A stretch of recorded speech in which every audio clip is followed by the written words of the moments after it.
in the draft. Another guy, Dylan, who could be around that range, and I have edge 2 and you have edge 3, is our guy James Pearce Jr. From Tennessee. Just a ridiculous get-off. The best get-off in this class. His first step is out of this world. He ran a 4.47 in the 40-yard dash at the combine. That is 97th percentile. 1.56 second 10-yard split. That was 93rd percentile for all edge rushers. And his pass rush production over the last 2 years is off the freaking charts.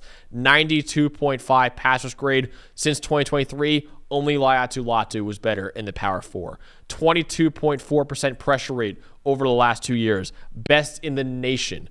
And you still was that good as a pass rusher without many pass rush moves to speak of as well. So that's really points to a high ceiling. If he could develop more moves, you could see an even higher ceiling for James Pearce Jr. as a pass rusher. And another thing I love about James Pearce Jr. this year, got a lot stronger in the run game as a junior. He had an 84 run defense grade in 2024. Year before, 68 run defense grade in 2023. So really his biggest negative, he fixed it, at least for a big part of it this past year. Now the weaknesses is he's only 245 pounds, still not the best at setting the edge in the run game. He had a lot more plays in the backfield. Not as flexible as you'd expect for an athlete like him. I think his bend is only just okay for someone who's athletic as him.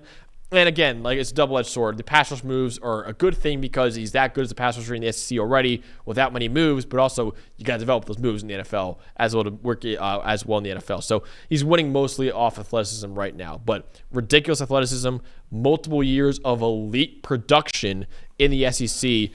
I would consider him in the top 10. I would love him in Carolina at number 8 overall, but it seems like he's going to fall to the back half of the first round right now. Dalton, like the consensus board says, he's number 19 on the consensus board right now. I don't really understand how some people are putting Jalen Walker over him.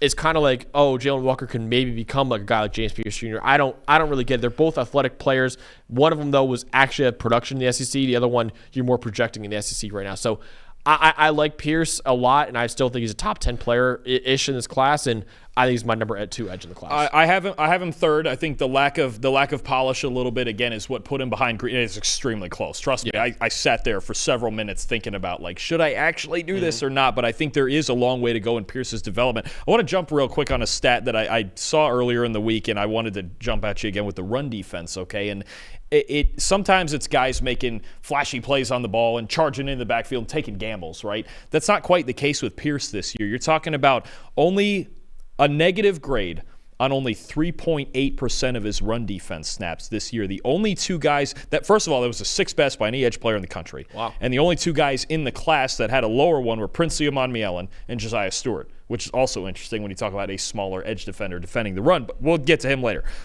James Pearce Jr. has all the talent you could ever ask for. Yeah. Absolutely.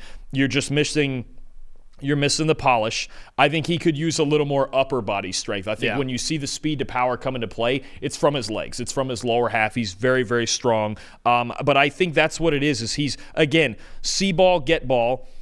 And I think he needs a little more upper body strength.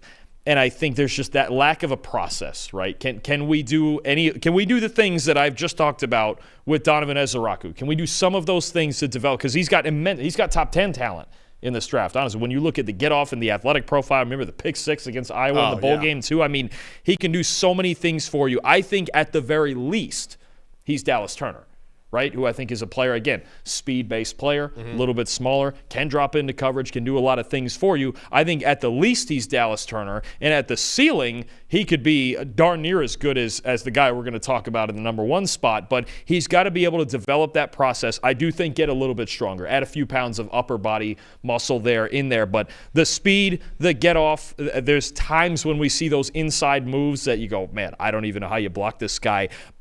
All the potential in the world, absolutely. Got to develop. Got to be willing to develop, right? I think this year, you mentioned it, much more fundamentally sound in run defense, and that's what you see from most of the tape is, okay, he's just where he needs to be, and that's fine. There's nothing wrong with that at all. Nothing wrong with doing your job. Bill Belichick's mantra, right? I mean, that's just fine. Now it's just about adding that process and getting him. He's nowhere near his potential. No. Right now. Right this minute? No. Right this minute, this is kind of where I was at. Right this minute, I think Mike Green is better than him.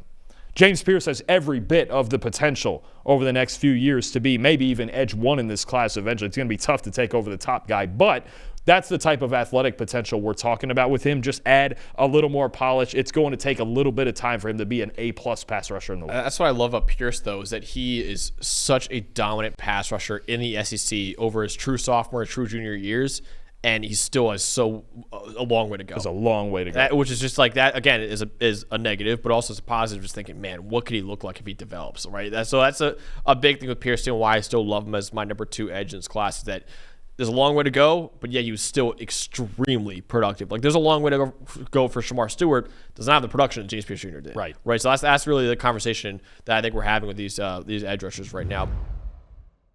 Hey, thanks for watching another episode of the PFF College Football Show. Please make sure you guys subscribe to the channel. Also, subscribe to PFF Plus at subscribe.pff.com for all of the same data and grades that we use in our show, plus fantasy tools, betting tools, and our mock draft simulator.